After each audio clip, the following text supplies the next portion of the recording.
Panama Jack. Bueno, buenos días, estamos con Paco Plaza, director de la película REC 3, que nos va a contar un poquito cómo ha sido el tema de la película y demás. Yo quería hacerte una pregunta antes que nada, porque esto es muy rápido. ¿Te has dejado algo en la sala de montaje que te hubiera gustado meter? ¿Había otra posibilidad de final?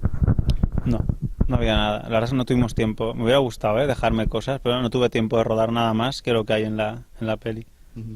Y dentro de todo ese esquema que has dicho, bueno, lo que se ha comentado también en rueda de prensa, de aparcar un poco la cámara al hombro y todo esto, ¿ha sido doloroso o liberador aparcar la cámara? Ha sido muy liberador. Ahora que estamos en confianza, te lo puedo decir. Pero estaba harto de la cámara al hombro ya. O sea, yo tenía necesidad física de usar un trípode.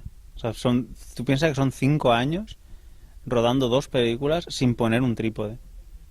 Entonces tenía una necesidad que ya no podía más de usar un poco las vías, una grúa, o sea, y también que yo creo que cada película te exige un poco una manera de contar.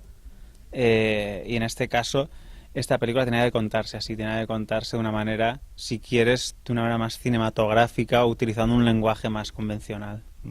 Bueno, ya que me das pie, en cuanto a la manera de contar, hay una pregunta que se estarán haciendo muchos aficionados, sobre todo cuando vean la película, es, visto el cambio que hay en REC 3, ¿qué pasa con REC 4? Es decir, ¿va a cambiar también otra vez la manera de contar? No sé si puedes aclarar mucho cómo os lo habéis planteado en cuanto a filmación y demás, pero ¿qué idea tenéis en general sobre esa película? No, REC 4 será una película totalmente convencional, no habrá nada de cámara en mano ni nada de visión subjetiva.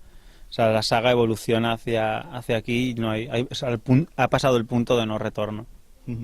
Hay una cosa que es interesante en esta película y es el cambio que has hecho, digamos, hacia una sátira, además una sátira extrema, es decir, porque tú te ríes de los clichés del terror, en los cuales ya te habías reído en aquel célebre corto de Una historia de miedo en un minuto y tal, también con Leticia Dolera de novia, y además te ríes de los clichés de la comedia romántica, en cierto modo, ¿no? Con ese final que a mí me suena mucho a un, no sé, un tipo Bonnie and Clyde o algo así, ¿no? ¿Tú cómo ahora, en la siguiente película, qué va a pasar? Es decir, ¿va a seguir la comedia, va a seguir la sátira o tenéis otro planteamiento?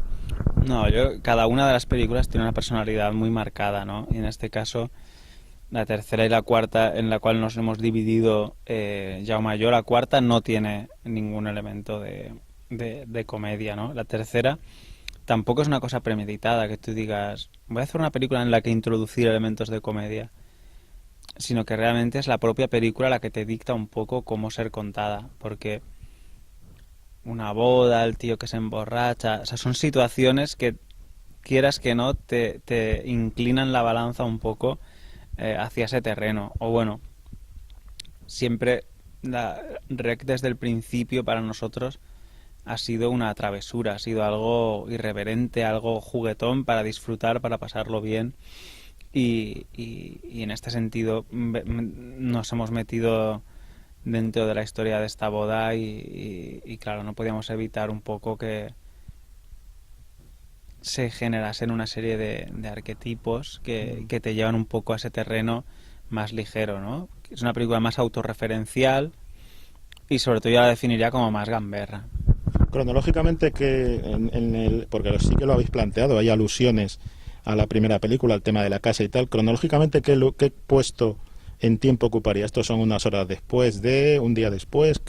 ¿Lo habéis pensado? Las 3 películas pasan el mismo día. Esta pasa por la mañana y las otras 2 pasaban por la noche. Entonces hay un par de referencias en los monitores que ves cómo los policías de REC 2 entran en la casa. Todas suceden en el mismo día y REC 4 también empezará este día, lo que pasa es que seguirá un poco más. Bueno, vamos a hablar ya para ir terminando, penúltima pregunta.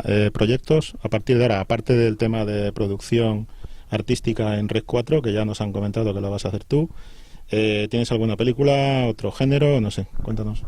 Bueno, yo hice hace un par de años o 3, ya no me acuerdo, o 4 igual, un falso tráiler de una película que se llamaba Maldito Viernes y me gustaría mucho hacerla. No sé cuándo, aún no he conseguido encontrar el hueco para hacerla, pero me gustaría que esa fuera mi próxima película.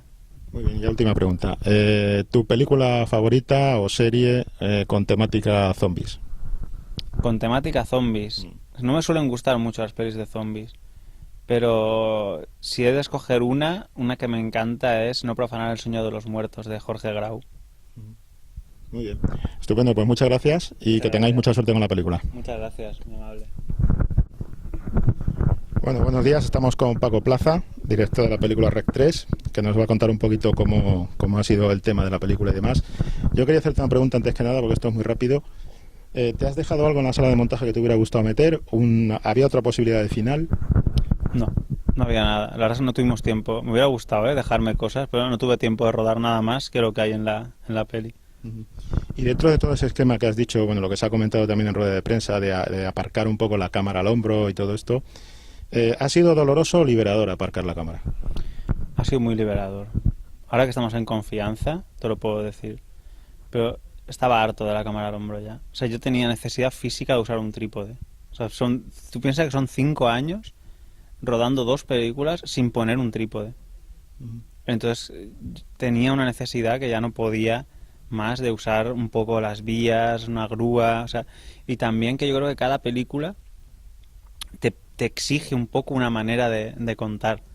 Y en este caso, esta película tenía que contarse así, tenía que contarse de una manera, si quieres, de una manera más cinematográfica o utilizando un lenguaje más convencional. Bueno, ya que me das pie, en cuanto a la manera de contar, hay una pregunta que se estarán haciendo muchos aficionados, sobre todo cuando vean la película, es, visto el cambio que hay en REC 3, ¿qué pasa con REC 4? Es decir, ¿va a cambiar también otra vez la manera de contar? No sé si puedes aclarar mucho cómo os lo habéis planteado en cuanto a filmación y demás, pero ¿qué idea tenéis en general sobre esa película? No, REC 4 será una película totalmente convencional, no habrá nada de cámara en mano ni nada de visión subjetiva.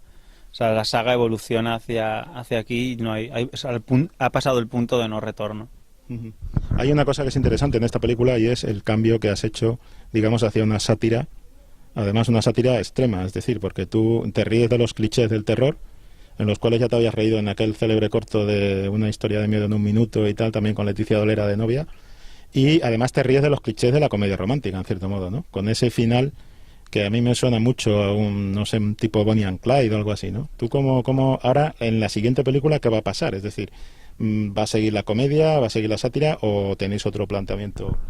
No, cada una de las películas tiene una personalidad muy marcada, ¿no? Y en este caso, la tercera y la cuarta, en la cual nos hemos dividido, Jaume y yo, la cuarta no tiene ningún elemento de comedia, ¿no? La tercera tampoco es una cosa premeditada, que tú digas, voy a hacer una película en la que introducir elementos de comedia, sino que realmente es la propia película la que te dicta un poco cómo ser contada, porque una boda, el tío que se emborracha, o sea, son situaciones que, quieras que no, te inclinan la balanza un poco hacia ese terreno. O bueno, siempre la REC desde el principio para nosotros ha sido una travesura, ha sido algo irreverente, algo juguetón para disfrutar, para pasarlo bien. Y en este sentido nos hemos metido dentro de la historia de esta boda y claro, no podíamos evitar un poco que se generasen una serie de arquetipos que te llevan un poco a ese terreno más ligero, ¿no? Es una película más autorreferencial y sobre todo yo la definiría como más gamberra. Cronológicamente, porque sí que lo habéis planteado, hay alusiones a la primera película, al tema de la casa y tal. Cronológicamente, ¿qué puesto en tiempo ocuparía? ¿Estos son unas horas después un día después? ¿Lo habéis pensado? Las 3 películas pasan el mismo día. Esta pasa por la mañana y las otras 2 pasaban por la noche. Entonces hay un par de referencias en los monitores que ves cómo los policías de REC 2 entran en la casa. Todas suceden en el mismo día y REC 4 también empezará este día, lo que pasa es que seguirá un poco más. Bueno, vamos a hablar ya para ir terminando, penúltima pregunta. ¿Proyectos a partir de ahora, aparte del tema de producción artística en REC 4, que ya nos han comentado que lo vas a hacer tú? ¿Tienes alguna película, otro género? No sé, cuéntanos. Bueno, yo hice hace un par de años o 3, ya no me acuerdo, o 4 igual, un falso tráiler de una película que se llamaba Maldito Viernes y me gustaría mucho hacerla. No sé cuándo, aún no he conseguido encontrar el hueco para hacerla, pero me gustaría que esa fuera mi próxima película. Muy bien, ya última pregunta. ¿Tu película favorita o serie con temática zombies? Con temática zombies. No me suelen gustar mucho las pelis de zombies, pero si he de escoger una que me encanta es No profanar el sueño de los muertos, de Jorge Grau. Muy bien. Estupendo, pues muchas gracias y que tengáis Gracias. mucha suerte con la película. Muchas gracias, muy amable.